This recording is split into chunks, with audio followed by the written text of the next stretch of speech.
طاری ہے، اور تمام دینی مدارس میں جہاں بھی جا رہا ہوں وہاں عرض کرتا ہوں،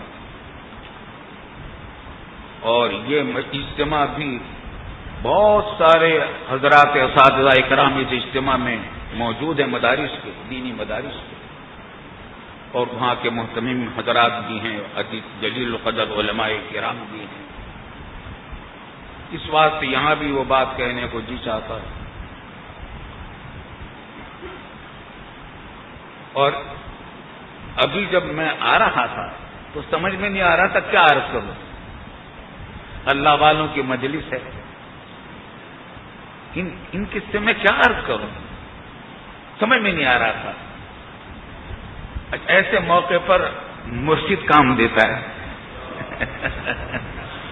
مرشد کام دیتا ہے ہر ایسے موقع پر۔ اب بات میں بات نکلتی ہے، جب مرشد کی بات آتی ہے تو پھر لمبی ہو جاتی ہے۔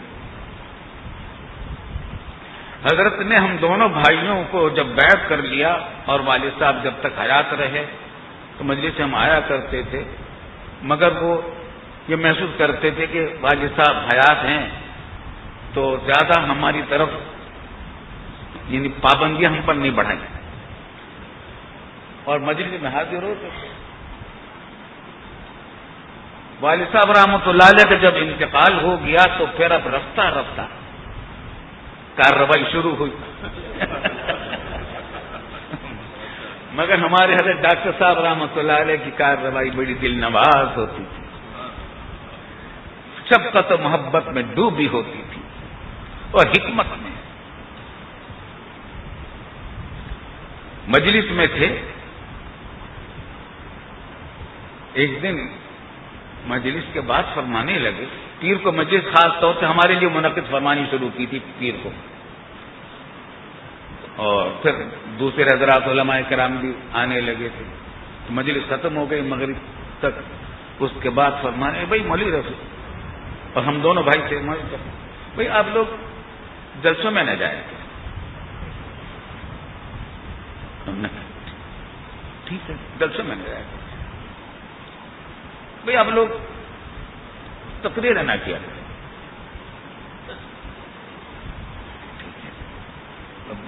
بولنے کا تو کوئی موقع ہی نہیں تھا۔ بھائی یہ جلسے ولسے ہوتے رہتے ہیں، ان میں نہ جایا کریں۔ بس اتنی بات ہوئی، مجلس برخاست ہو گئی، چلے گئے۔ اگلی پیر کو پھر مجلس ہوئی، سارا بیان ہوا۔ مغرب کے بعد پھر بھائی آپ لوگوں سے ایک بات کہنی تھی، آپ لوگ جلسوں میں نہ جایا کریں، تقریر میں نہ، بات نہ کیا کریں، تقریر نہ کیا کریں۔ ہم نے کہا ٹھیک ہے۔ پھر اگلے ہفتے پھر پیر کی مجلس ہوئی۔ میں نے تو ایک مرتبہ حضرت سے کہا بھی پیر کی، میں نے کہا یہ تو پیر کی مجلس ہے حضرت بہت محسوس ہوئے۔ خیر، تو پھر مجلس ہوئی، بھائی وہ آپ جلسے میں بس دارالعلوم میں رہے ہیں، 4 دیواری چنانی۔ اب اس زمانے میں اخبارات میں اشتہارات چھپتے رہتے تھے، فلاں جگہ بیان ہوگا، سیرت طیبہ کا جلسہ ہے، بیان ہوگا، ہم لوگوں کے تقریروں کے بیانات، خبریں چھپتی رہتی تھی۔ ب لوگ آتے گئے، ہم نے کہا بھائی ہمیں تو ہمیں شیخ نے منع کر دیا کہ ہم جا کر ان سے بات کر لیں گے۔ میں نے کہا ہمیں کچھ نہیں پتا، ہم نہیں کہتے آپ جا کے بات کریں، ہم نہیں جائیں گے۔ خیر، پھر ریڈیو والے، کبھی کبھی ریڈیو پر تقریر ہوا کرتی تھی اس زمانے میں، ریڈیو والے آ گئے۔ ہم نے کہا کہ بھائی ہم تو اپنے شیخ سے پوچھ کر بتائیں گے۔ حضرت کی خدمت میں حاضر ہوئے کہ حضرت وہ ریڈیو والے آئے، بھائی ان کو بھی انکار کر دیں، نہ جایا کریں، ریڈیو پر بھی نہ جایا کریں۔ ہم نے کہا یہ ریڈیو والوں کو منع کر دیا۔ میں نے ایک مضمون لکھا، تصوف کا تعارف اس میں کروایا، اور مسودہ میں نے حضرت کو اس کا ایک ایک لفظ سنایا، اور حضرت نے ہر پیراگراف پر بڑی داد دی، دعائیں دی، بھائی ماشاءاللہ بڑا اچھا لکھا، بھائی بڑا اچھا لکھا، بہت اچھا لکھا۔ تو خیر وہ میں نے رکھ لیا اپنے پاس۔ وہ البلاغ میں بھی قسطوار چھپا، یہاں تک تو کوئی بات نہ ہوئی۔ ایک دن مفتی جمیل صاحب آ گئے، روزنامہ جنگ کا جو ایڈیشن نکلتا تھا نا، اسلامی صفحہ کا ایڈیشن ہوتا ہے، وہ آ جایا کرتے تھے، کبھی کبھی کوئی مسودہ ہو تو دے دیجیے اشاعت کے لیے، تو میرے پاس یہ رکھا ہوا تھا، شاید اس وقت تک البلاغ میں نہیں چھپا تھا، تو میں نے کہا کہ یہ لے لو، اس نے جا کر جنگ میں چھاپ دیا، حضرت کی نظر سے گزرا ہوگا، تو حضرت نے فرمایا بھائی وہ آپ کا مضمون چھپا تھا جنگ میں؟ ہم نے کہا بھائی وہ کوئی خاص مضمون تو نہیں تھا۔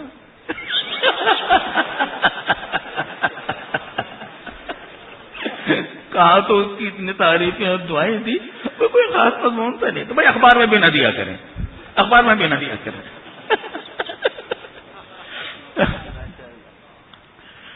تو الحمدللہ 10 سال پابندی رہی، اب نے بالکل پابندی کی، الحمدللہ الحمدللہ الحمدللہ۔ اور سچی بات ہے کہ شیخ کی بات پھر ایسا شیخ، ایسے جو حکیم الامت حضرت تھانوی رحمۃ اللہ علیہ کے فیض یافتہ ہوں، کیسی برکات اس میں ہوتی ہے۔ اب خیال آتا ہے کہ وہ جو 10 سال ہمیں مل گئے، اتنا فائدہ ہوا ہمیں اس سے، یکسوئی سے۔ ہمیں وہ زمانہ ہمارے علمی کاموں میں محنت کرنے کا زمانہ تھا، مدرسے کے کاموں میں محنت کر کے، مطالعہ کر کے سبق پڑھانے اور مدرسے کے انتظام کو سنبھالنے کا زمانہ تھا۔ اگر ہم اسی طریقے سے جلسے میں جاتے رہتے، حضرت فرماتے تھے کہ بس ضائع ہوتا رہے گا تمہارا، تو ہمیں کچھ بھی نہ ہوتا۔ کہا کہ دارالعلوم کی 4 دیواری سے باہر مت جاؤ۔ میں نے کہا حضرت والد صاحب رحمۃ اللہ علیہ نے آخر حیات میں مجھے مقرر کر دیا تھا دارالعلوم میں، پہلے جمعہ کی نماز وہ خود پڑھایا کرتے تھے، بیان ہوا کرتا تھا، پھر مجھے مقرر کر دیا تھا۔ اسی طرح عیدین کی نماز والد صاحب رحمۃ اللہ علیہ پڑھاتے تھے اور بیان ہوتا تھا، پھر مجھے مقرر فرما دیا تھا۔ کہا اس کی اجازت ہے، کوئی حرج نہیں، دارالعلوم کے اندر طلباء سے خطاب ہے، لوگوں سے خطاب ہے، دارالعلوم کے اندر 4 دیواری سے باہر نہ نکلو۔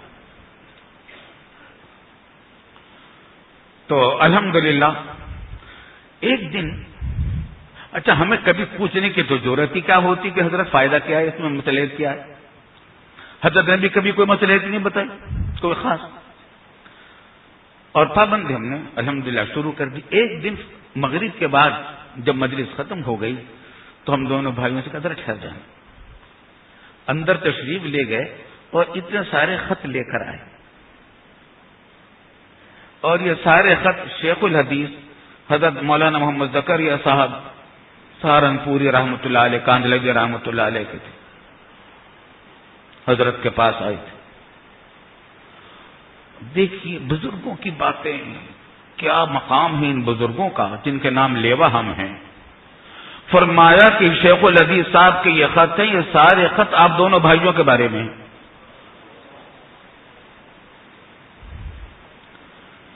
حضرت شیخ الحدیث صاحب رحمۃ اللہ علیہ سے الحمدللہ اتنا تعلق والد صاحب کی صدقے اور طفیل میں ہمیں نصیب تھا کہ جب یہاں تشریف لاتے تھے تو ہمیں لے کر والد صاحب رحمۃ اللہ علیہ ان سے ملنے کے لیے جایا کرتے تھے، پھر وہ دارالعلوم ضرور تشریف لایا کرتے تھے والد صاحب کے پاس، اس وقت خدمت میں حاضری کا موقع ملتا تھا، روایت حدیث کی اجازت بھی حضرت نے عطا فرمائی تھی، اور دیوبند والد صاحب تشریف لے گئے، سہارنپور بھی گئے تو وہاں بھی میں الحمدللہ ساتھ تھا، تو حضرت کی خدمت میں میری حاضری ہوئی۔ تو اتنا تو تھا، لیکن ہمیں نہیں معلوم تھا کہ حضرت کو ہم سے اتنی محبت ہے۔ مدینہ طیبہ میں حضرت والد صاحب کی موجودگی میں 1-2 مرتبہ حاضری ماں ہوئی کہ سارے خط تم بھائیوں کے بارے میں ہیں، دونوں بھائیوں کے بارے میں، اور کہا کہ لو پڑھ لو۔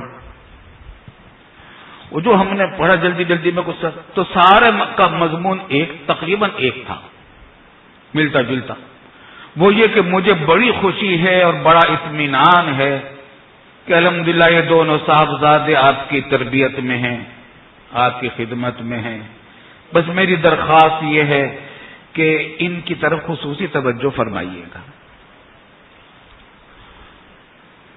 خصوصی توجہ کیوں فرمائیے گا؟ کیونکہ صاحبزادگی ہوا کرتی ہے بڑے علماء کے بیٹوں میں کہ ہم تو بڑے بزرگ کے صاحبزادے ہیں، تو اس بات سے خصوصی توجہ کی ضرورت تھی۔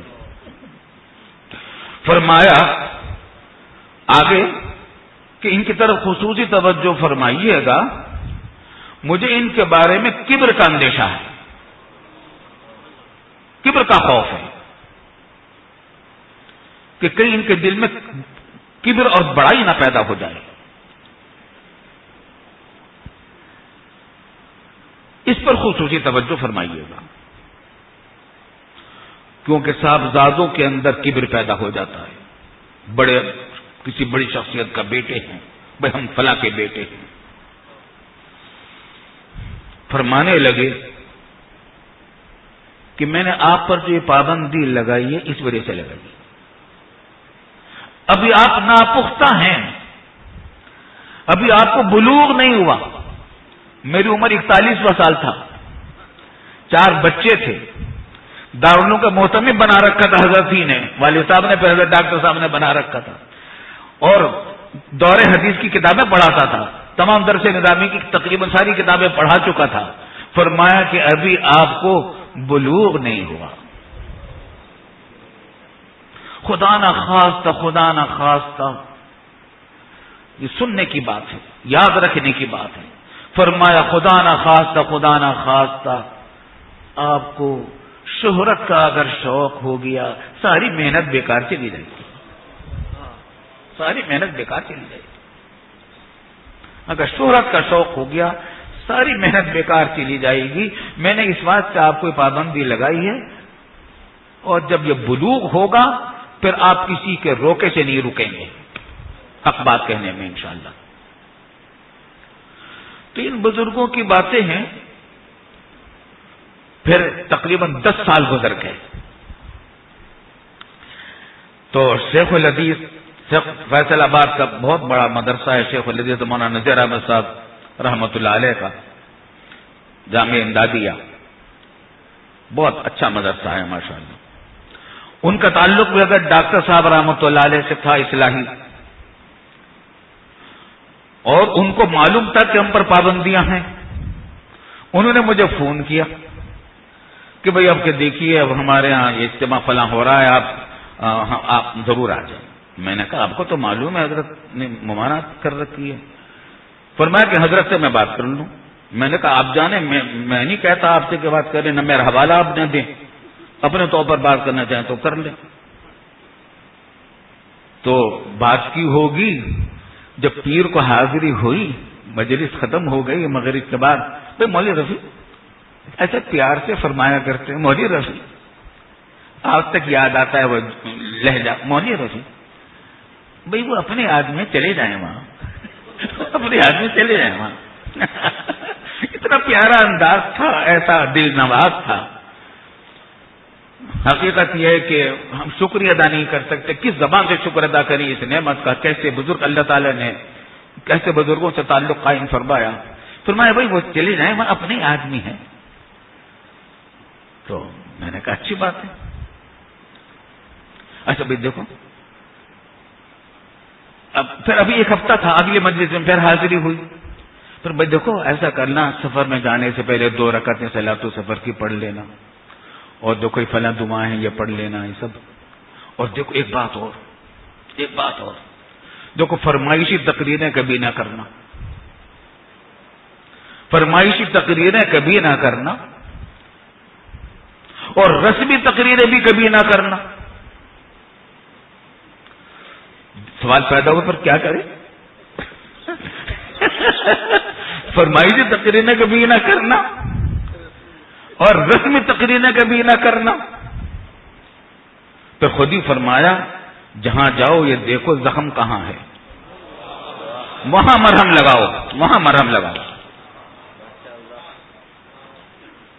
یہ حکیمانہ باتیں ہیں۔ تو جب مجھے کہیں جانا ہوتا ہے بیان کے لیے تو یہ حضرت کی بات یاد آ جاتی ہے کہ فرمائشی تقریریں نہ کرنا، رسمی تقریریں نہ کرنا۔ کیا مطلب؟ موقع کے مناسب بات کرو جہاں اس کی ضرورت ہے۔ تو پھر میں حضرت ہی کا واسطہ دے کر اللہ تعالیٰ سے دعا کر لیتا ہوں، بلکہ واسطہ دے کر حضرت کا بھی، اپنے پھر دونوں حضرت مولانا مسیح اللہ خان صاحب سے پھر بیعت اللہ نے کرا دی تھی، تو ان کا بھی، اور پھر حضرت تھانوی رحمۃ اللہ علیہ کا اور تمام بزرگان سلسلہ کا اور صحابہ کرام کا، پھر حضرت صلی اللہ علیہ وسلم کا واسطہ دے کر یہ دعا کرتا ہوں ہر الحمدللہ ہر تقریر